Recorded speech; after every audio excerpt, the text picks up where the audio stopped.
What's up, everyone? Welcome to this day in Philly sports history for March 14th, 2025. I'm your host, Jim Montgomery. Welcome to a feel-good Friday edition of the podcast. Happy Pi Day to everyone out there if you celebrate. We got a big show today, so before we get into it, let's do some quick housekeeping. Be sure to follow me on social media, Jimbo_Mott on Twitter and TikTok. On Instagram, at PhillyJimbo. Subscribe to the YouTube channel, Jimbo_Mott, and continue to spread the word as we grow this thing. Lots of good things on the horizon. Been playing with, obviously, some new segments. Have a couple different things outside, specifically tomorrow, lined up. A couple interviews. So stay tuned for that. But most importantly, again, continue to spread the word. Today is the last day to get your fan vote ballot in for the Philadelphia Sports Hall of Fame induction ceremony. The ballots are out. Today was the deadline. So if you want to get your voice heard and have a shot to win 2 free VIP tickets to the ceremony in November, go to the link in the description, fill out your ballot, and if your ballot most closely resembles the actual induction class, you will win those 2 free VIP tickets to the ceremony at Live Casino in November.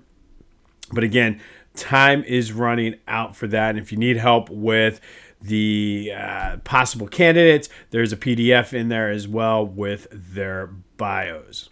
It's time for Fridays with AI, where we ask AI to rewrite Philly sports history. Every Friday only on This Day in Philly Sports History. That's right. It is time for Fridays with AI. And if you missed last week's episode, it's something new we started at the beginning of March. On Fridays, we ask AI to rewrite Philly sports history. Excuse me. I got the idea from a tweet back around the Super Bowl. Somebody said they asked ChatGPT to simulate a alternate reality where the Eagles did not draft Jalen Hurts, and it was very bleak and dark.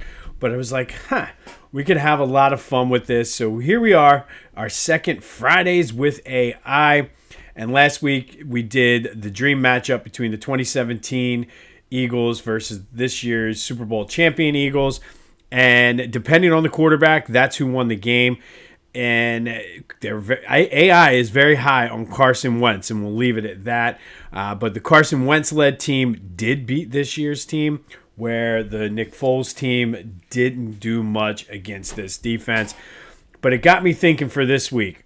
Since AI is so high on Carson Wentz, I always wondered what would have happened if he didn't get hurt. It's one of the biggest what-ifs in Philly sports history. If Carson Wentz did not tear his ACL week 14 versus the Ram that year, would the Eagles still have gone on to win the Super Bowl? Would he have still been the dynamic quarterback going into year 3 as he was that year? So I figured let's ask AI to create an alternate reality where Carson Wentz never tears his ACL. And as I mentioned, AI is very high on Carson Wentz. So if he didn't tear his knee, AI says that they would have finished that season 14-2. They probably wouldn't have dropped the one game that they did.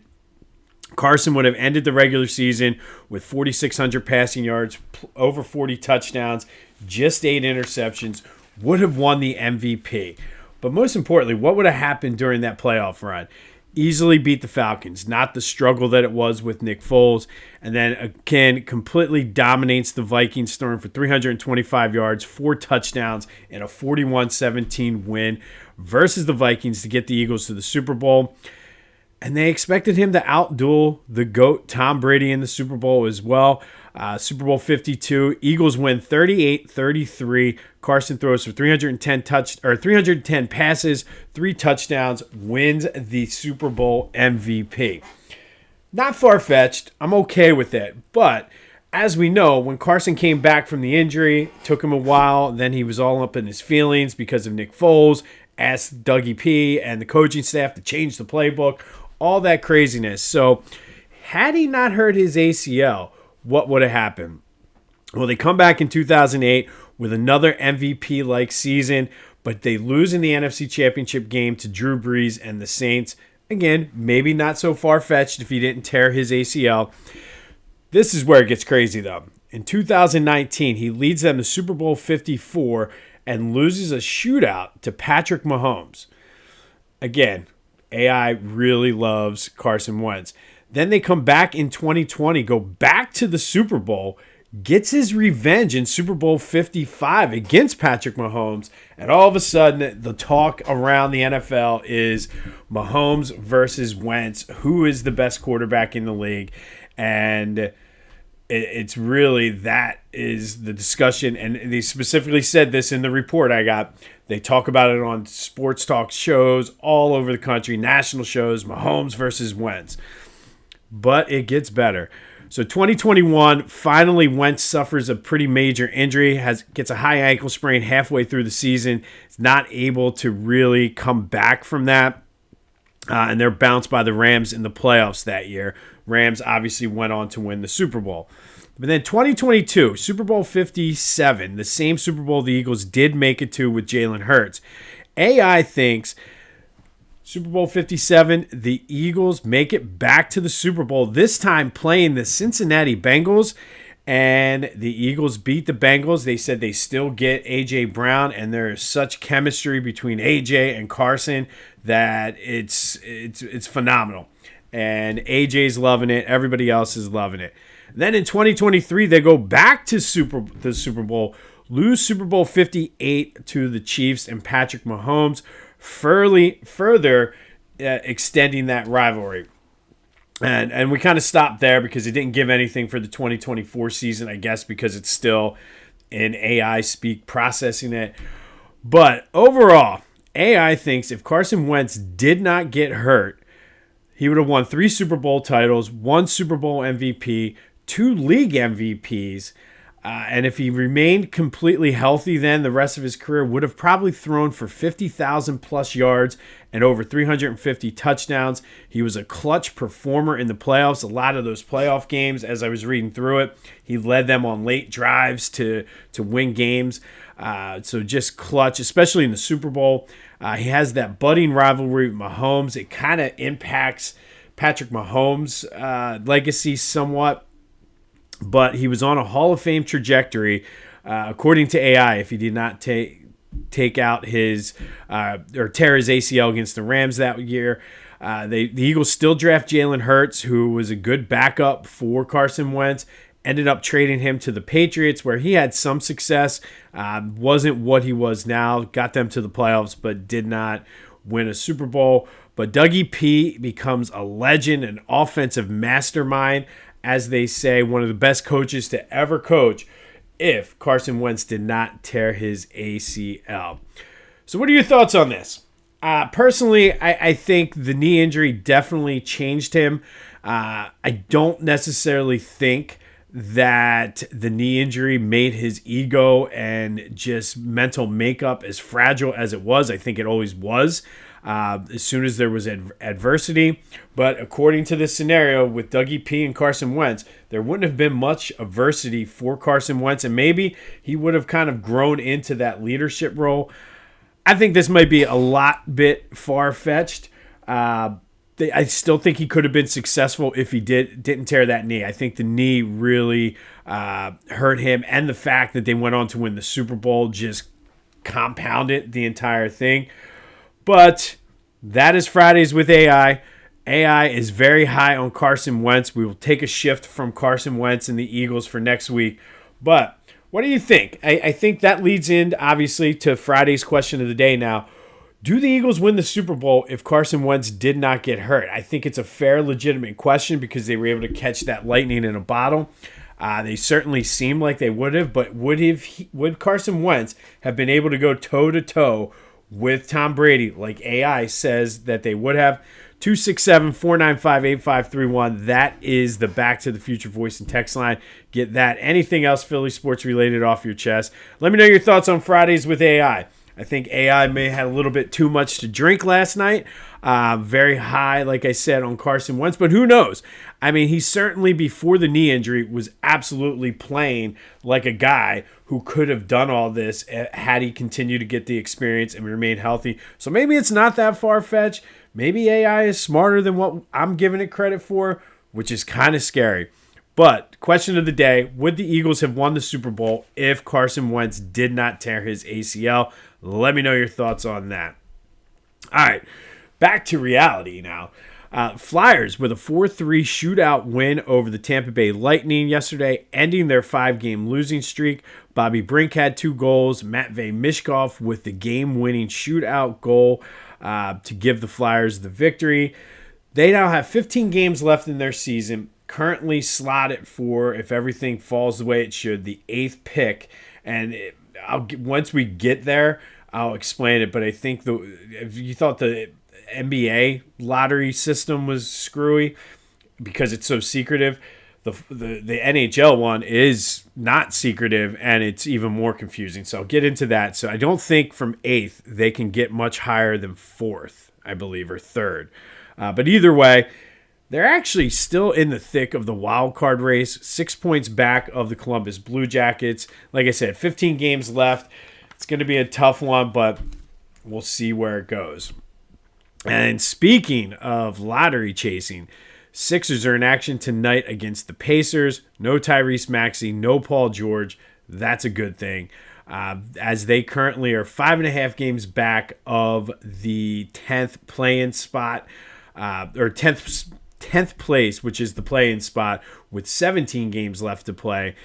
Not completely out of the realm of possibility that they can get it, but very, very close to being eliminated from that. So they're 5.5 games back of that. They currently have the 6th pick, which, again, if everything falls the way it should, that's a good thing for the Sixers. They're a half game up on the Raptors for that, but they're a half game back of the Nets for the 5th spot.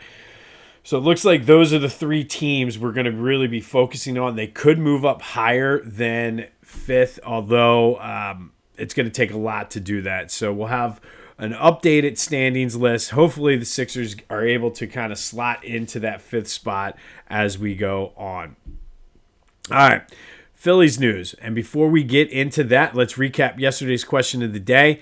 It was the anniversary of the Lance Parrish free agent signing. So I asked you, who was the worst free agent in Phillies history? And everyone was all over the board with this. Most people tied for first with 23% was either Jake Arrieta or Lance Parrish, but a couple votes for Adam Eaton. Somebody wrote in Andy Ashby, which I completely forgot how horrible he was when he came back to the Phillies after being so good with the Padres. Taijuan Walker got some love in this one. I still think he's a mole for the Mets, and if they can get rid of him, I will gladly take it. Danny Tartabull got some mention. And a couple people writing Hunter Pence and Von Hayes. However, those were trades. But thank you, as always, for participating in the question of the day. Today's question, do the Eagles win the Super Bowl with Carson Wentz as their quarterback back in 2017? All right, so Jimmy Rollins and Ed Wade will be inducted into the Phillies Wall of Fame.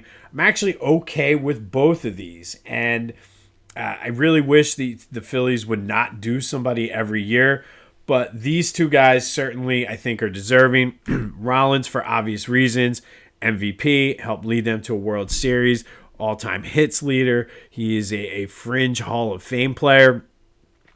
So I think this is a no-brainer. Probably would have been nice to see him go in by himself, let the spotlight be all about him. But again, I'm okay with Ed Wade because Ed Wade, yes, he was sort of cheap and everybody kind of complained about some of the moves he made, some of the trades, but he was oversaw the team from a scouting point of view when they drafted guys like Cole Hamels, Jimmy Rollins, Ryan Howard, Chase Utley. So he really had a big hand in building that '08 championship team. Pat Gillett gets the credit because he was the one that was the GM at the time and was the one making the moves to get the key pieces, like he went after Jason Worth, Shane Victorino, and guys like that. But Ed Wade really was responsible for the core of that team and drafting them. Drafted Chooch out of high school. So I think well-deserved. I personally would have loved to have seen Jimmy Rollins have the spotlight all to himself. But usually I complain about who the Phillies put into the Wall of Fame because it's sometimes a stretch and a reach. But I'm okay with both of these guys getting into the Phillies Wall of Fame. On the field, the bats were hot again for the Phillies. Schwarber finally hit a home run, and he crushed it. If you can see a video of Schwarber's home run from yesterday, absolute bomb. Make sure your sound is turned up for it. Trey Turner hit leadoff. He led off the game with a home run. Still no word on which way Topper is going to go. If I had to bet, I think he's going to probably attempt to put Trey Turner there, and we will see Kyle Schwarber in the leadoff spot by Memorial Day. But we'll see. Max Kepler hit a home run. All of the starters, the regulars, I should say, seem to have played well yesterday, which is a good sign with a couple weeks left now toward the season starting. Christopher Sanchez was on the mound, looked outstanding. 5 strikeouts in 4 innings. It seems like he's got his velocity up without really impacting his control, which is a good thing.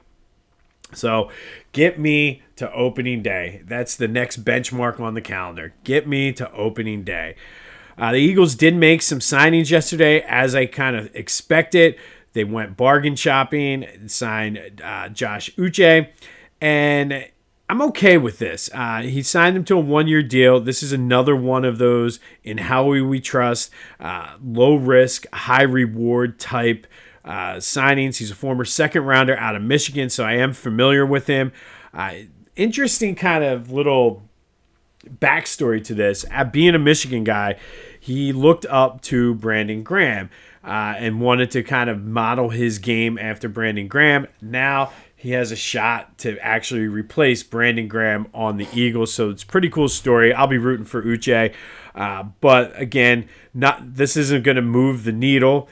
This isn't going to make me jump up and down and do backflips, but we saw what happened with Zach Bond and Mekhi Becton, how he does have a track record of making these kinds of signings work. So it's low risk, high reward.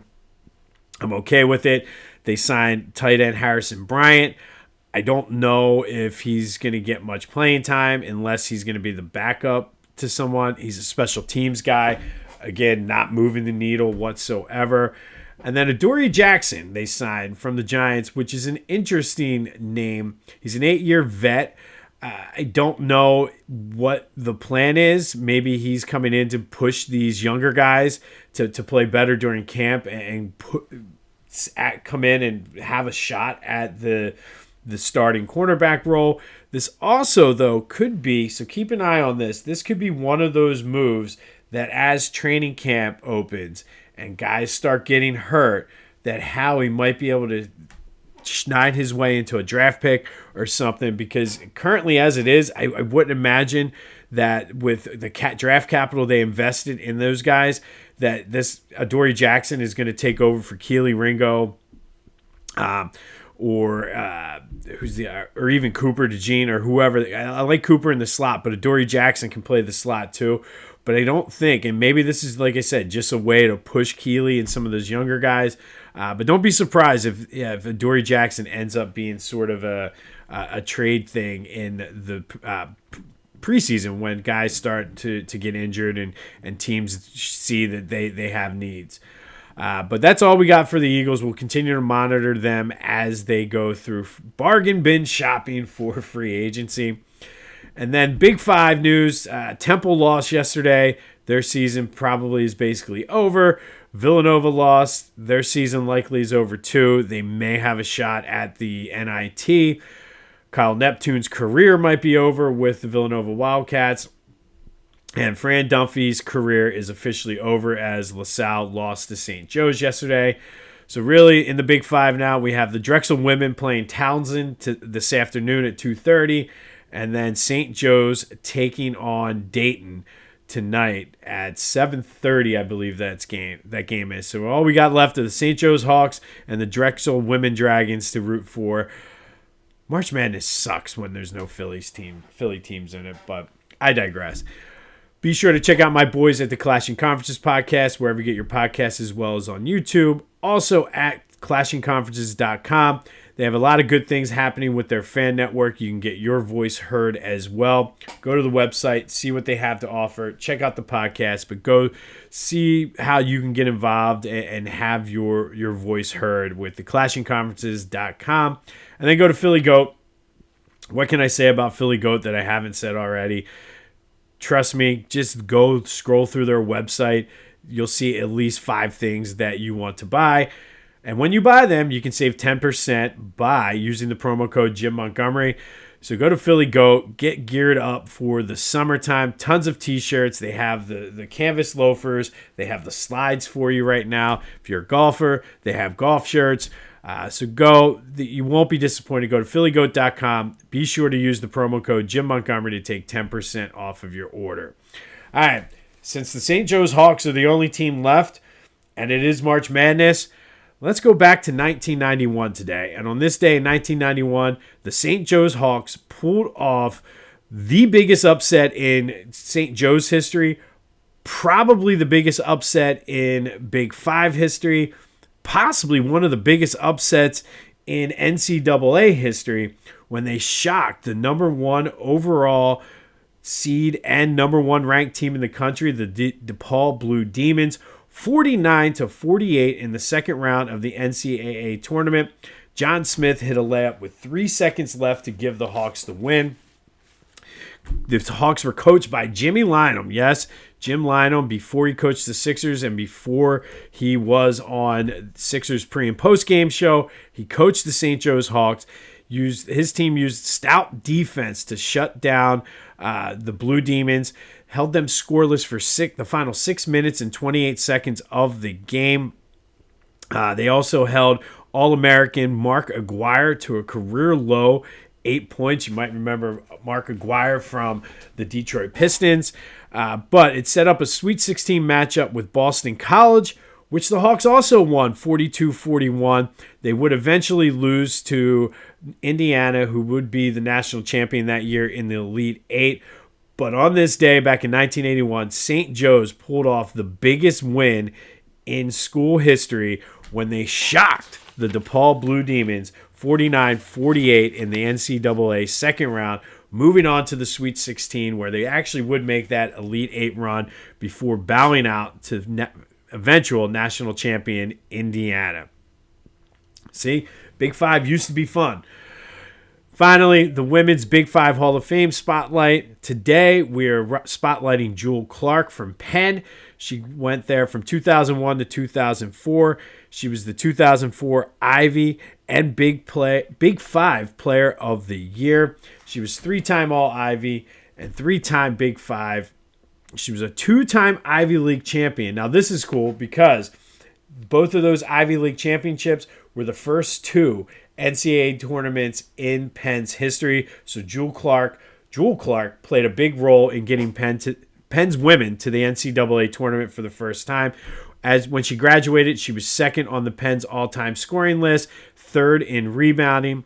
She is in the Penn Athletics Hall of Fame, elected to the Big Five Hall of Fame in 2011. And a pretty cool stat for Jewel, in her first ever game, a Big Five matchup against St. Joe's, all she did was drop 21 points. So she was a star from the very beginning. She could play all 5 positions.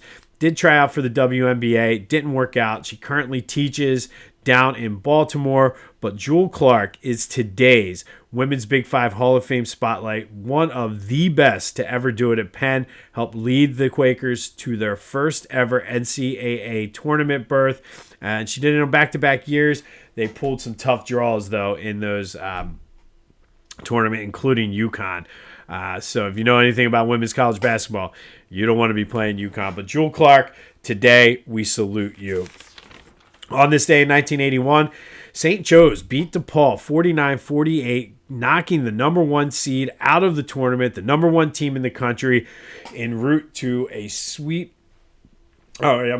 Elite Eight run for the St. Joe's Hawks, coached by Jimmy Lynam, Philadelphia guy, played basketball here, coached here, now still does TV here. So biggest win in St. Joe's history happened on this day. We'll have more on the Eagles, Phillies, Sixers, and Flyers as we get the news tomorrow. It is Fridays with AI. Let me know your thoughts. Does AI love Carson Wentz way too much? But the question of the day, though, in all seriousness, do the Eagles still win the Super Bowl in 2017 if Carson doesn't tear his ACL? We'll have another Fridays with AI next week. Hopefully AI goes to bed a little bit earlier next week and doesn't overvalue Carson there. But this has been This Day in Philly Sports History for March 14th, 2025. Happy Pi Day. Go have yourselves a feel-good Friday. And until next time, I'll see you when I see you.